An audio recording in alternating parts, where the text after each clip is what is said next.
Welcome to the Near Memo, a weekly conversation about search, social, and commerce. What happened, why it matters, and the implications for local.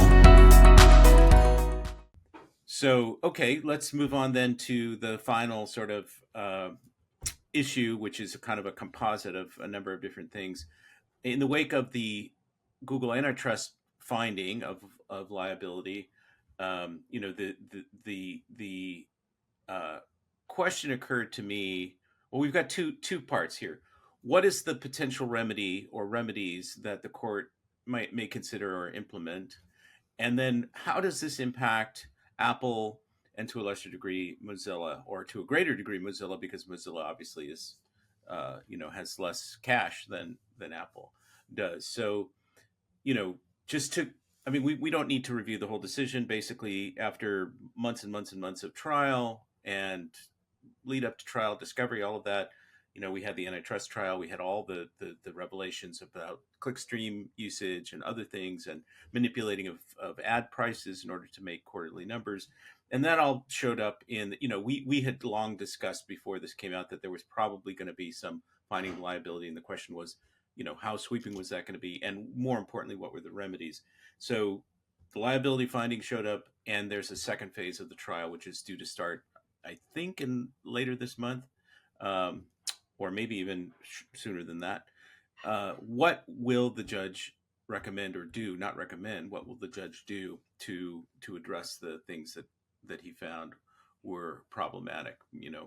Google's illegal manipulation of the market through monopolization of search, its price manipulation, that kind of stuff. So it seems to me there are three or maybe four possibilities, one of which is break up the company. Another is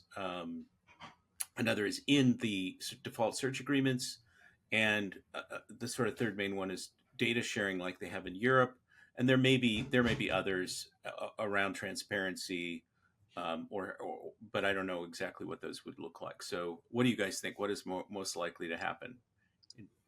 I think ending the default deal with Apple, I think, is sort of item number one. And we were talking about this in the green room prior to the podcast. But to me, ending the deal with Apple, sure, it does punish Apple in terms of, however many billions of dollars a year Google was paying for that privilege. But all it's really doing is removing one player from that auction, right? So it's not like Apple would, I presume the judge would not prohibit Apple from doing a similar deal with Bing or DuckDuckGo or Search GPT or whatever the next search engine is.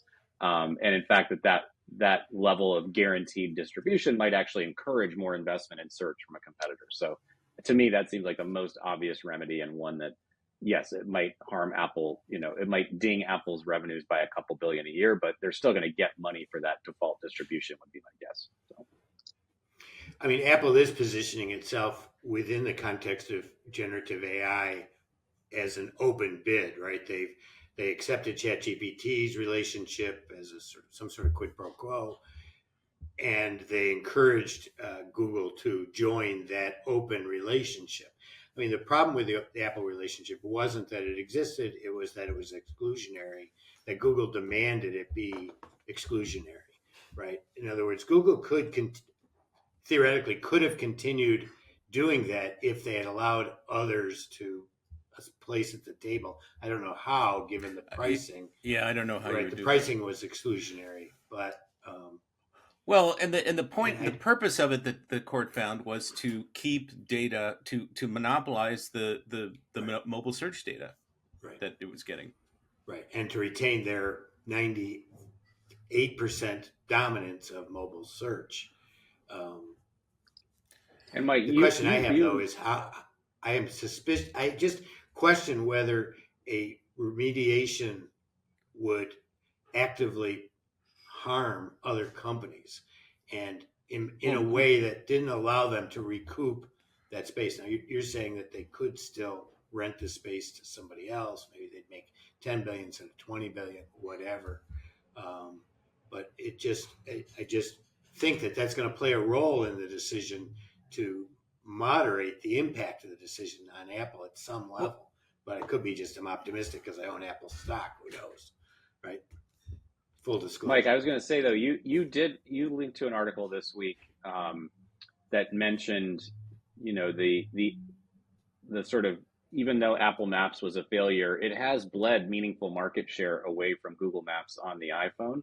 And I think that this is like for Bing or any of these other search engines to like gain traction, like this really does offer almost instant 30% mobile search market share if it is made as an exclusive deal. So I think that there's a real opportunity here for another player to get real traction, which if you're using that player on your phone and you get pretty good results, you might also switch to that on desktop. Like I think it's a real opportunity to introduce actual sort of consumer habit shifting. And Andrew Shotland suggested that Apple's release of a web version of Maps was part and parcel of that bigger sort of view of becoming available either to search engines, and thus they could make up the money that way, right? If they're whatever that means, right, as a percentage of ad sales. Yeah, I mean, if you're the judge, you need to do something to address these problems, and it's really challenging to know exactly what to do. I don't think that they're going to touch some sort of breakup of the company. I think that's just not going to fly, because I think there's concern. That's my vote. Break the fuckers up. Well, that's the real remedy here, because that would address the use of Google's search monopoly to raise prices on advertisers. Although historically these breakups have, like when Standard Oil got broken up, it became a much more valuable company, and the Rockefellers became much, much richer, owning 25% of 20 companies rather than 25% of one company, or whatever it was. And so there's a certain irony in these breakups as well. Same thing happened with AT&T breakup, right? They ultimately reestablished a monopoly and became much more than AT&T would have ever been as a sort of quasi monopoly. I think both of those they're really interesting examples. Those are really interesting examples, but they're both a little bit different than this one, in which the main product is free. And so you have, I'm not sure how the Google search entity actually makes money if there's not some revenue coming in the door from somewhere. So I don't know that that's quite analogous to a situation where people are still buying kerosene oil or still, subscribing to a landline. So. Yeah, so they're not gonna break up the company. So some sort of data sharing arrangement, as they have in Europe, and the end of this sort of default search contract with Apple and Mozilla, which is in a sort of more vulnerable position, obviously, than Apple, is probably those will probably see some of that, and maybe there's something else. But what's really interesting to contemplate is, and you alluded to this, Mike, is how does this impact Apple? I mean, one of the things that the judge said is that the $20 billion payments were a disincentive for Apple to fully develop its own search capability, which it might have done in the absence of that. And so now, especially with the kind of Apple Intelligence and relationship with OpenAI, does Apple really commit to some sort of search, alternative search capability? I mean, Barry Schwartz wrote an article that said, based on the antitrust documents, that Apple's got an index of billions of websites that it maintains. And so it looks like it's got a search index just ready to go. So what happens there? Do you think that Apple will now sort of take the leap and develop something which looks much more functionally like a search engine? I mean, they had Spotlight search, but that was kind of weak. Siri is weak. Now these are, we've got the improvements of AI theoretically, and then this decision. What happens with Apple? I mean, Apple's relationship to advertising is different. They don't have and the problem with search is it's a sort of a two-sided market that easily gets corrupted. I mean, they view ads as okay as long as they're not behavioral signal ads, right? And they do sell some ads, for example. Well, in the App Store, they have search ads. They've already got search ads there, and they have ads in news, but they're not as profitable, I don't think, as Amazon ads or Google ads. Undoubtedly. I don't know what Apple will do. But the issue of whether they really develop some sort of user search capability that could substitute for Google, and how they monetize it are sort of distinct in my mind. So Yeah, there is some. I mean, I've talked to a couple people at Google, or at least one or two, and there does seem to be some excitement about the release of the web maps and its you mean at future. Apple? You mean at A Apple? couple people at Apple. Yes, I'm Yep. sorry, at Apple. A couple people at Apple. And there is some excitement about the future of the web version of Maps. I'm not sure why. I mean, it's just not totally clear to me. I mean, Apple's pretty good at keeping this sort of near future stuff hazy. I don't know what they'll do. I don't know. I mean, I'll just say I trust Apple's UI team 1,000% more than I trust Google's UI team to come up with a cohesive search product. So, as a consumer, I would be very, very happy if, and I don't own Apple stock, but I'd be very happy if they introduced a search engine. So. It just seems logical that now with this sort of upgrade, this AI upgrade and Siri upgrade, in theory at least, that they would beef up their search capability or make the index available to whatever that is, and that just seems like a move in a logical direction for them that they almost have to make in a certain way, they do have the I'm feeling lucky feature that Apple, or that David talked about last week, that Google has never really fully developed. I mean, every time you do a search, they present what they think is the right answer right at the top. And you're talking about Google, Spotlight search, or Safari search, either one. Mm-hmm. Yeah, both of them, Spotlight and Safari search, both. And it does appear that the new Siri is likely to become a more integrated sort of search sort of capacity across all of Apple. Well, I mean, the promise of Spotlight search was that it was kind of federated. You would get some websites, you would get your own data from the phone, you would get a mix of things, and they can do a much better version of that. And that would be, I think, very useful for people. And this version of Siri is going to have text input as well. The 18.1 version of Siri will have text input. So it looks like they're moving towards a consolidated Siri and Spotlight search functionality. I mean, it's sort of so logical that, it was logical for OpenAI to develop a search engine. Plus, Sam Altman made his comments about wanting to reinvent search, and it didn't show up, and there it was. And we'll see what happens with it. And maybe that's Apple's search engine. Maybe they're going to probably not exclusively. They might. Well, no, they've made that clear. It's not exclusive, right? Yeah. It's open to everybody who wants to bid on it. Yeah. But then you have to sort of manage all that behind the scenes. How do you? Hey, for money, Apple will figure it out. Trust me. Yeah, I mean, it wouldn't be such a it wouldn't be such a bad thing if there was an ad in search results, right? I mean, the problem with Google is not that there are ads; it's that they've got 4 frickin' ads. And 2 of which are carousels, and then they reoccur halfway down the page. Right. It's that ads have eaten the organic experience, and so ads per se is not a problem. It's just the degree to which Google has pushed it to an extreme. I mean, I think we should explore the relationship with ChatGPT. I mean, Apple announced a relationship with ChatGPT for generative worldwide information. They've clearly made a distinction between personal information on the phone that they are taking responsibility for delivering privately and securely versus world information. They've developed a relationship with ChatGPT. ChatGPT has announced a search engine. I mean, maybe we are seeing the path right in front of us. Yeah. Well, we don't know exactly what the...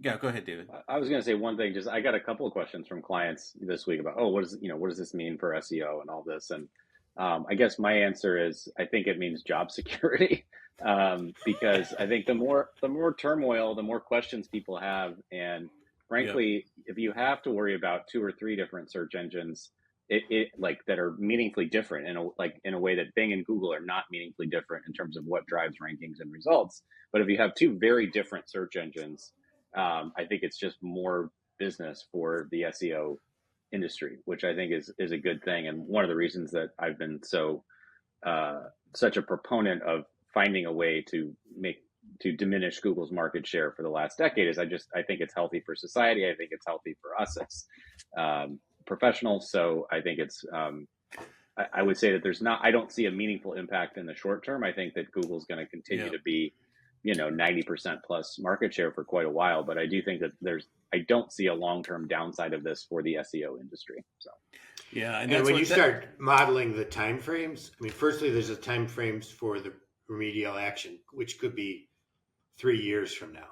Then you model Apple's product development and the fact that ChatGPT on an iPhone needs an iPhone 15 or higher, which means that we're talking 4 years before all of the capacity, everybody has a phone that's capable of doing it, right? So when you look at that, Apple is striving towards a 2028 solution, not a 2025 solution, right? And I think that's the time frame we're looking at. It's long, and during all that, they can extract as much profit as they can.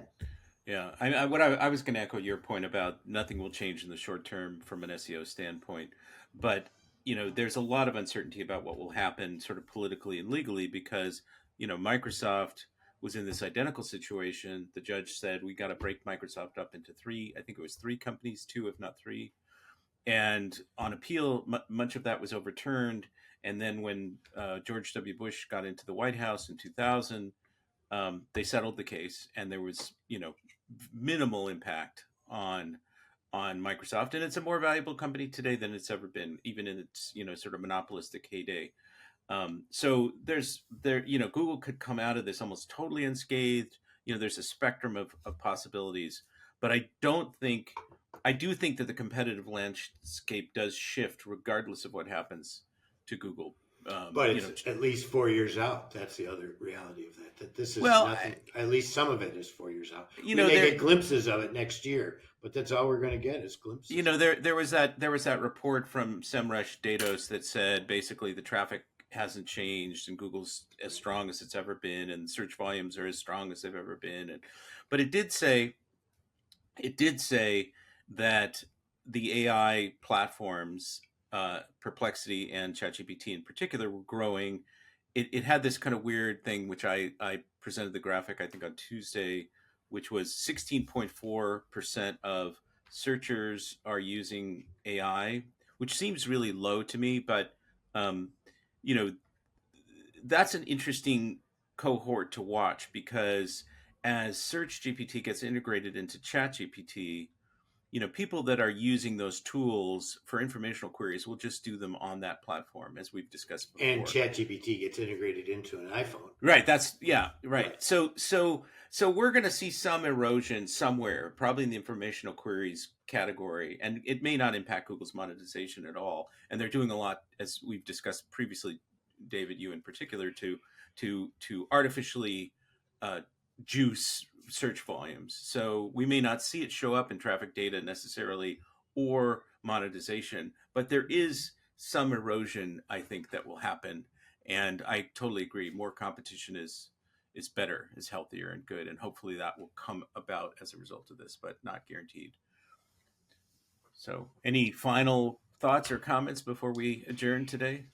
One thing I would like to think about, and maybe we'll talk about it some other time, not here, but just the fact that to avoid these antitrust oversight, many of these companies, or Google and Microsoft, are taking this sort of backdoor approach to AI, where they're buying intellectual property and hiring the dev team, instead of buying the company. And meanwhile, the company is still existing somehow. Some ghost or skeleton or hollowed out thing, right? Yeah. Microsoft did that with Suleiman, right?